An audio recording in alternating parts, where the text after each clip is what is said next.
Nah, like when you started talking about that story about your pops, like that one hit crazy because I went through the exact same thing before I moved here. Were you born in '93?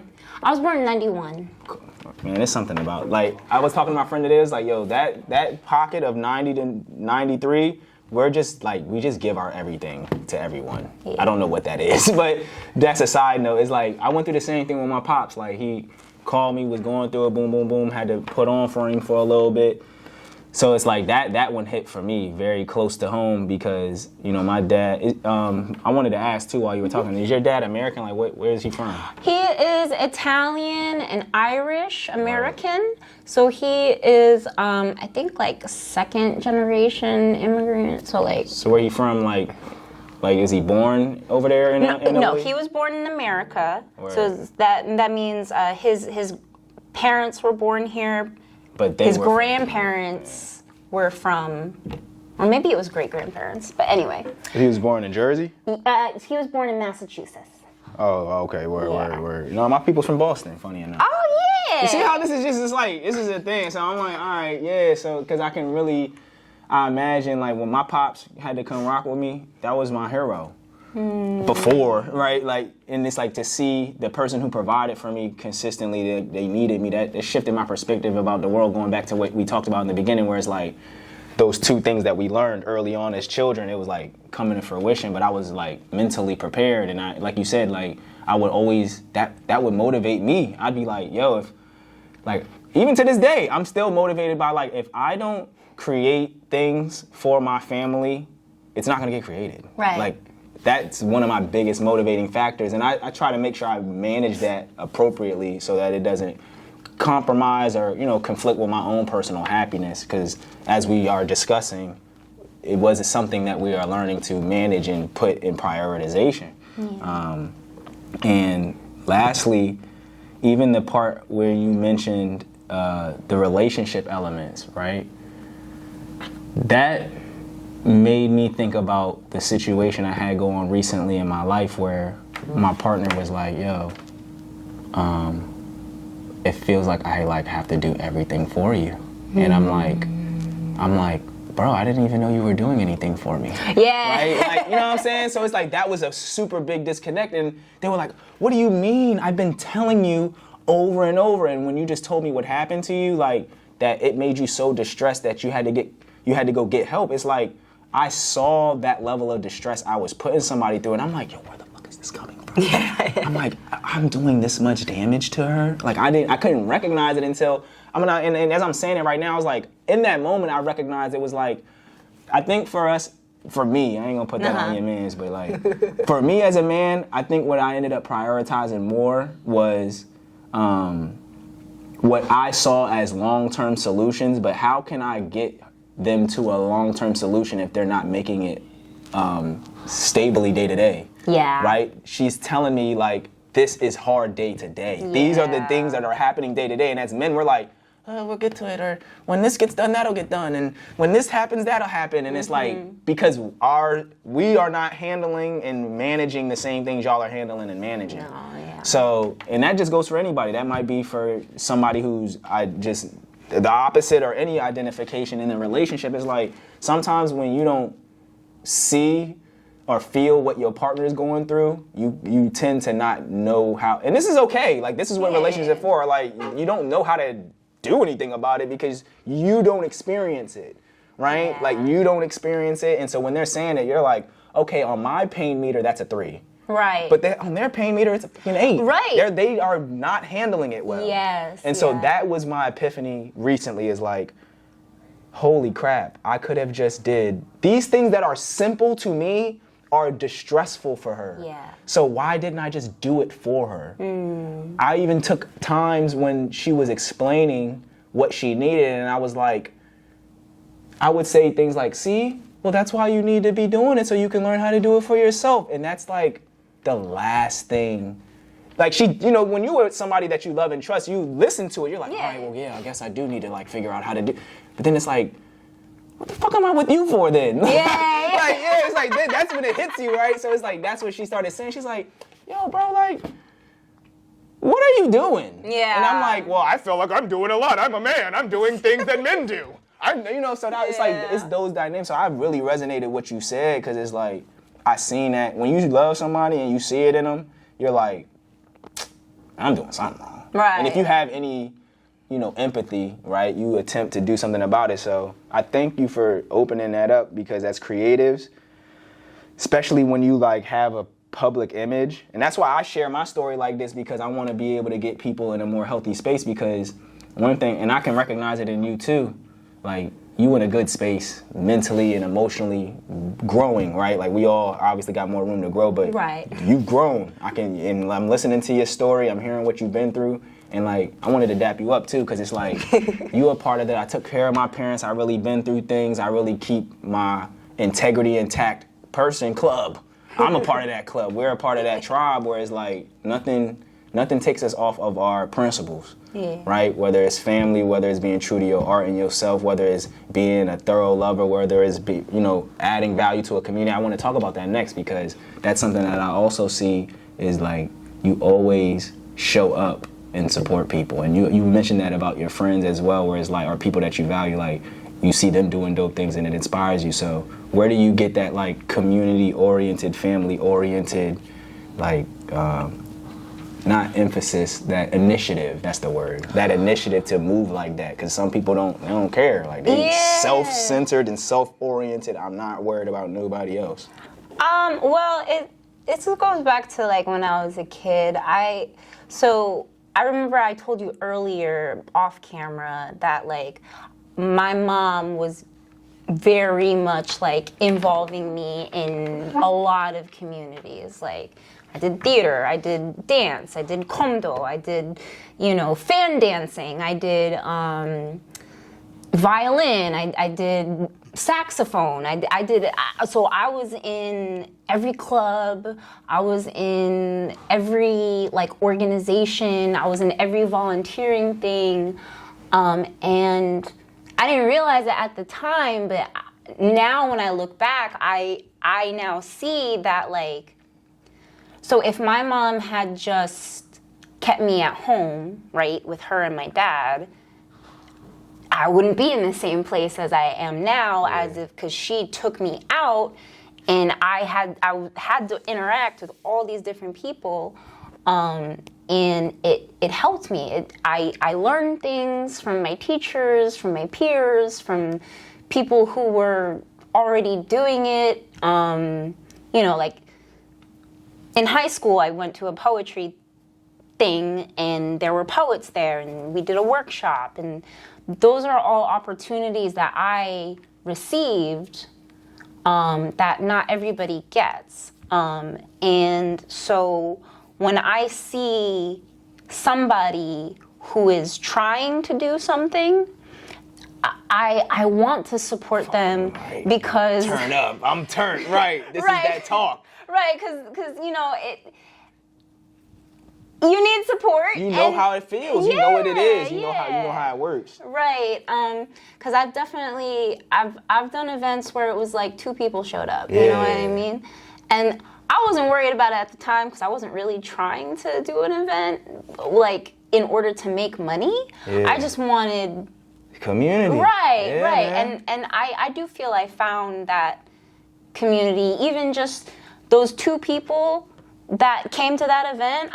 I saw them a bunch of times after that, just around, and I think it's important to have a community, just to have people around you that you see regularly, because if you are around, then they'll see how you are. Yeah. And if you're not doing good, maybe someone will say something to you, you know what I'm saying? So it doesn't necessarily have to be like art or whatever. It can be church, it can be, a support group, it could be AA, whatever. Yeah. But I think community is important, because it gives you perspective, you know what I'm saying? Absolutely. But that's also why I try to go to different communities as well. So I think that's the one thing I've heard about like my participation is that like you go to every different type of open mic. Like you go to the white ones, you go to the black ones, you go to the Asian ones, you go to the queer ones. And, you know, it's because every community is different. Every community has different rules, and every community has different expectations. And I feel like you gotta learn every community. You know what I mean? Do you see like similarities? I think the similarity is that like everybody wants love, everybody wants to be heard, everyone wants acceptance, like all that basic like human stuff. Right, human stuff. So I see the human in everybody. The difference is just, you know, in the Christian community, maybe we're not going to do the poem where we talk about sex and, you know, you know, I'm going to do a poem about God instead. In the black community, you're going to hear the N-word a lot. Like, in the, you know, in the white community,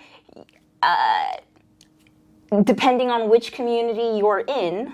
Yeah, because white is broad. Right. Yeah, there's a lot of there's a little different, but it, you know, it's just different everywhere, and you have to learn what parts of you to like turn off temporarily, in order to fit in sometimes.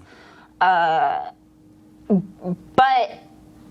the core of who you are doesn't have to change, right? No, that's what I asked, because I could imagine like that, like when you just navigate and have to like just being different. That's why people don't go out of different environments and communities, because it's challenging when you've been like, I think it comes down to comfort and like then sometimes even limited perspective, right? Like when you're not knowing that stuff. I remember, I'll be even like specific. Like I remember when I used to have to like get certain documents done, like go to the DMV or like sit in a predominantly white institutional professional place. Oh my gosh, I just used to like it's because number one, I used to get validated with no's, bullshit no's, because I'm the black guy without his paperwork. I'm the black guy with the fucking hood on. Like, so there was already that latent like, fuck, all right, I got to deal with that. But it's like, then the fact that it was confirmed that like I'd get no. If I send someone else in to do it, it would be a yes.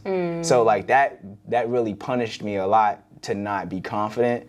But then like after a while I started realizing, okay, there's that one dickhead, but 98% of the people here don't fucking care. Right, like, right. Like, you know what I'm saying? So I ran into that one dickhead today. It's like every white woman don't want you to get your license. Every Asian person doesn't want you to buy something today. It's like, it's not that fucking bad. Right, it's like, when you do have that confirmation bias of some fucked up shit happening, it can like send you back so much. So I understand why people have a hard time, but like what you mentioned, when you can find yourself in different communities and then you recognize what embrace looks like from different perspectives, you start even looking at like what you could grow and offer your community more of. Like, so when I used to be in what is called the art scene, at first I was like, oh wow, it's actually very courageous to express yourself. Like when you on the block, talking about your feelings is, you're a pussy. That's what we call you. You're being a pussy,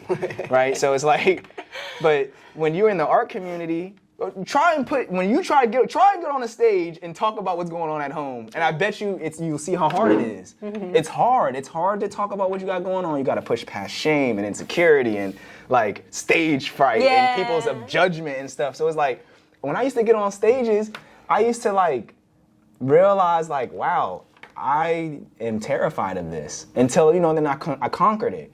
And so that came from the art scene, but then even on to reverse it, being in the art scene made me realize like, okay, some of this stuff is just performative, right? There is no substance.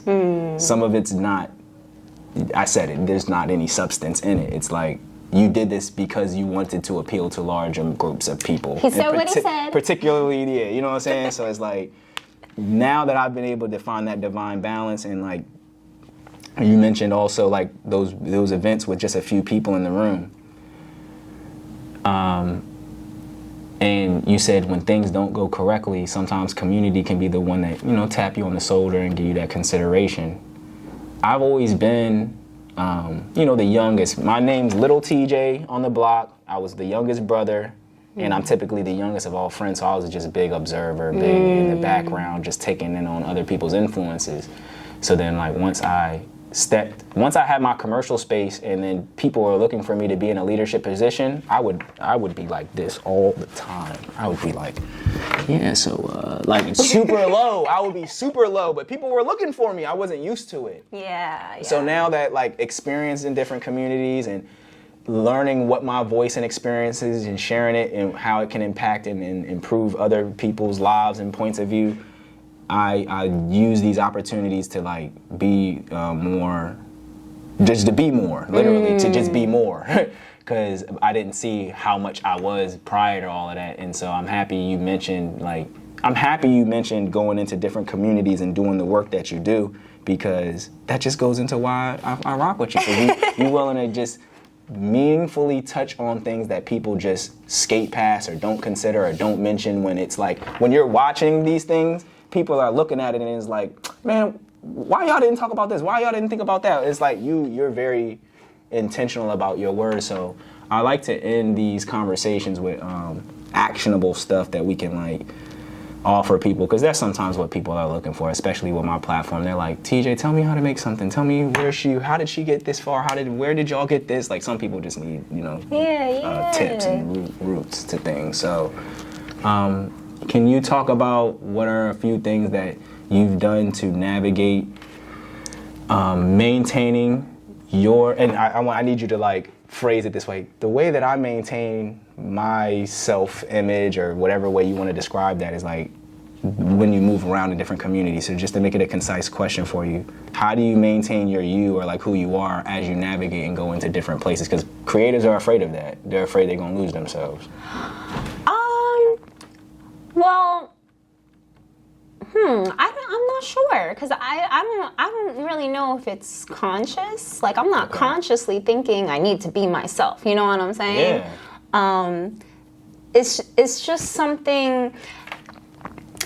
I blame my mental illness for this, but I genuinely don't care what other people think unless I am attached to that person. Word. Right. So if it's someone I'm attached to, I will care what they say, and I will cry if they don't tell me my poem's good or whatever. But like, no, I'm kidding. I don't exactly cry, but internally, I do seek their some form approval, of right? And most of the time they will give me validation. Not that they know that they're doing it, but yeah. I know what you're saying. Yeah, it's like, how do you think about this? Right. But for the most part, I really don't care what other people think. And when people try to tell me like, oh, you should do your poem like this, I feel like, but the reason I wrote it that way is because the person I wrote it for, like, that's phrased that way because we've used that phrase together in the past. Yeah. And it's kicking back to that. But like, I'm not gonna explain that to you. So like, I'm like, okay, whatever. Yeah. Yeah. It means something to me. It's written the way it's written because of a reason. And if you don't get it, it's not for you. Yeah. And usually my poems are really written for like one or two people in mind that I am specifically thinking of. And the fact that you heard it and you got something out of it, that's just a blessing. You know what I'm saying? That's when you wrote about the killer, John, that you wrote about, like the juxtaposition. It's like, that was just a personal experience you shared, and that shit resonated with me a lot. You know what I mean? Because I've been in relationships. I told you, like, part of my story is like, I've always been perceived to a degree of being a monster, right? So it's like, you told the full iconography of, well, this is a monster based on everybody's standard, right? And it's like, well, if I can see him and, you can see yourself, then that's a good John, right? Like, I love that piece that you do. So, and you mentioned that mental health or your mental illness could be the cause of it. So I want to ask you, like, to elaborate on that, because, for me, and this is just like being in the community that I'm from, right? Like, you literally are supposed to address all mental health issues by getting the bag. Right. So I'm like, me being introduced to the idea of mental health is new to me for like the last 6 years, and I just practice most of my time being empathetic and a good listener, because I dated a woman who, when I started dating her, she was like fully diagnosed with certain mental illnesses, medication and all, and then because I guess, please correct me on this because I don't want to be impractical, but I'm like, would me being in her life be a form of like coping, or do you think she actually, you can't answer this for me, but like, does it make sense to say like, do people find healing through other people from mental illnesses, or is it coping? Like, can you find that in other people or relationships? So there's this idea that like you have to heal on your own. Yeah, that's why I asked it like that. Which it's partially true. You have to heal some parts on your own, but at the end of the day, most of your healing has to be in relation to other people. Because think about it. If you're at home and you're chilling by yourself, and you're just having a grand old time, you might be doing great. Yeah. But if you step out and you start talking to people and they make you want to kill yourself, you're not really healed. Then like, so. And then in reverse, like if the only time you're okay is when you're with people, and then when you go home, you're not okay. Yeah. So it's a spectrum, and it's two opposite ends of the spectrum, and really you want to be like in the middle, where sometimes you can be with people and it's great, sometimes it's not. Sometimes you can be alone, sometimes it's great, sometimes it's not. And that is what I think being like holistically healed. I agree really 100. Is. Yeah, because it's not this idea that like everything's positive and you're grateful for everything all the time. And it's gonna just be every single time. Oh my goodness, you're manifesting everything and blah blah blah blah blah. And I'm not saying those things it's not to be condescending, right? I understand true, what you mean. But pushing all that to the front while pushing everything bad back, that is gonna create distance. And then eventually... And dissonance with the people that you know. Right. Yeah.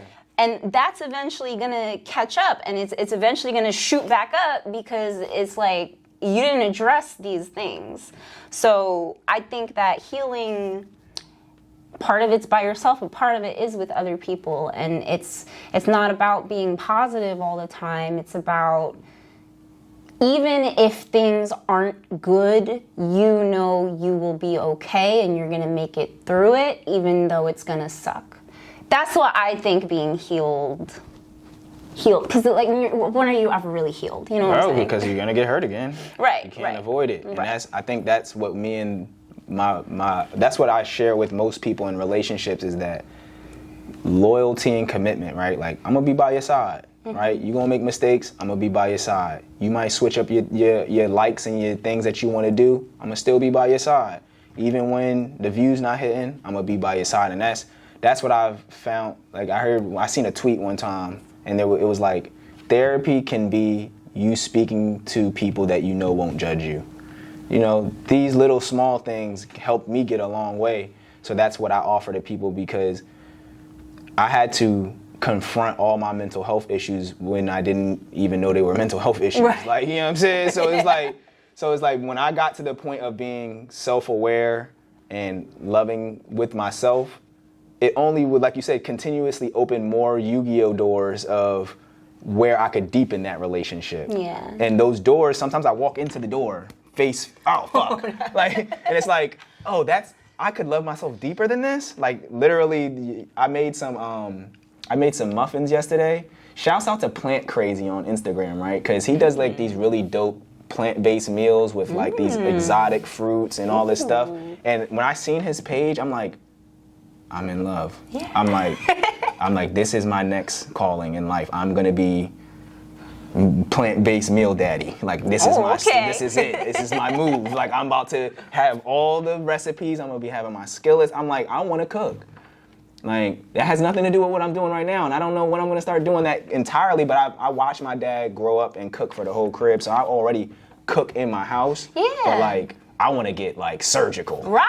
Culinary with it. And so it's like, but that's just for me. Like, that's just because I wanna I want to be able to go to my girl's friend's house and they be like, "You bringing your man? Because he cooks really good." Yeah. Right? Like, I just want to be good at it and impress and, like, add sauce to people's lives. So it's like, those little things are like, y'all gotta just be dope with yourself. That's, I think, like, that's entirely what I'm trying to get to is a lot of that mental health that I've prescribed, I guess don't flag my video, please. But what I've prescribed myself is, like, giving myself the opportunity to, like, actually be human and make mistakes, and then, like, allow people to be in my life who allow that. Because the only thing that made me feel bad is when I just used to, like, put a lot of restraint and expectation on myself on how I could do things for others. That was the root of my mental health problems. Like, I used to literally rob and steal to impress people. So it's like, it was not because I lacked. You know what I'm saying? It was certainly not the reason why. So it was like, why did I do that? It's like, well, because my friends used to think I was emasculate if I didn't.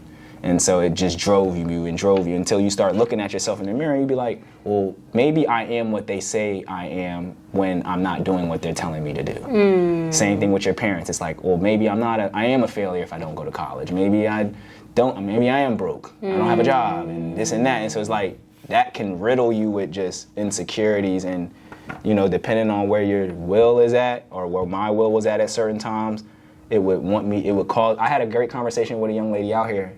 I was like, you know, where I'm from, we battle being homicidal, and where you're from, you battle being suicidal. But it comes from pretty much the same neglect and abuse. Like, and we all don't feel seen and heard, and don't feel like we can change our lives or in our environments, and where they're out of control. So these are the things that we do to take control of our lives in some capacity. Like, you know, I'm gonna say the suicidal came after the homicidal for me, because I know that. Yo, I used to have a list of people I wanted to get. Kill Bill list. You had, what's her name? Uma Thurman. She said I had the Uma Thurman list. Right. It's gone now, but you know. I still got my kill list. I told my friend the other day, I said, and not literal kill, because please don't flag my video. Oh my gosh. I mean, like, I'm very competitive, and people, if you know me, y'all know I seek to win and be the best that I can be. Like, my mission is that I'm going to be one of the next great Geminis in the planet, right? Like, everybody loved Lauryn Hill, everybody like Andre 3000, everybody like Kanye and Tupac. I'm going on that list, right, of creative people. And then I also want to be the creator and the leader of the largest creative community in the world. I want to get people from Dubai. I want to get people from Senegal. I want to get people from, Ireland.